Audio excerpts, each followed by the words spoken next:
दोस्तों, अब सीरिया की तरफ से इजराइल के ऊपर रॉकेट दाग दिए गए हैं और इजराइल के ऊपर सीरिया से 3 रॉकेट दागे गए थे। लबनान के स्टाइल में ही, जैसे हमास ने लबनान के अंदर से ही इजराइल के ऊपर मिसाइल हमले किए थे, बिल्कुल उसी तरह सीरिया के अंदर से हमास के लड़ाकों ने इजराइल के ऊपर 3 मिसाइल दाग दिए हैं। अभी इस हमले के बारे में इजराइल ने ज्यादा रिपोर्ट नहीं दी, लेकिन जितनी रिपोर्ट इजराइल की तरफ से आ रही है उतनी आपको बता देते हैं। एक रॉकेट सीरिया के बॉर्डर के ऊपर ही गिर गया, दूसरा रॉकेट जो इजराइल के अंदर जो कब्जे वाला गोलन हाइट है वहां पर जाकर गिरा, और तीसरा रॉकेट जॉर्डन चला गया, वहां जाकर गिर गया। अब यह समझ नहीं आ रहा कि पता नहीं ये कौन से रॉकेट दागते हैं कि वो अपने सही टारगेट के ऊपर भी जाकर नहीं लगते, और जब फिर इजराइल वाले इनके ऊपर पलट वार करते हैं तो ये सारे वहां से तितर बितर हो जाते हैं। फिर ये रोने लगते हैं कि इजराइल ने हमारा इतना नुकसान कर दिया, हमारे ऊपर इतना बड़ा हमला कर दिया। अगर दोस्तों दुश्मन से ये ममालिक टक्कर ले रहे हैं तो उतने ही ताकतवर रॉकेट या हथियार इस्तेमाल करने चाहिए।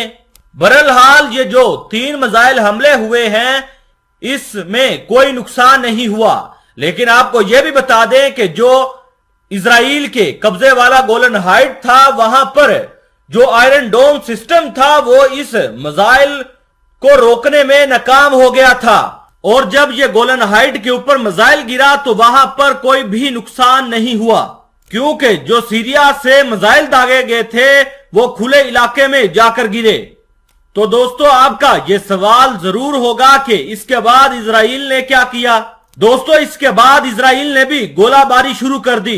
इजराइल ने मोटरार और गोले सीरिया के अंदर गिराए हैं। इससे सीरिया के अंदर जो आम लोग थे उनको काफी ज्यादा चोटें और जख्म आए हैं। अब इसके बाद यह खबर आ रही है कि अब इजराइल कोई बड़ी कार्रवाई कर सकता है।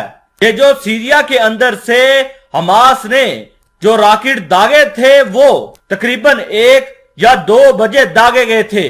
दोस्तों आपको एक और ब्रेकिंग न्यूज दे रहा हूं कि लबनान की जो फोर्सेस थी वो सरहद के ऊपर ऑपरेशन कर रही थी, तो उन्हें वहां पर हमास की कई सारी मिसाइलें मिली हैं जो एक्टिवेट थी और वो इजराइल की तरफ फायर होने वाली थी, लेकिन लबनान की आर्मी ने बरवक्त कार्रवाई करके उनको डिफ्यूज कर दिया है।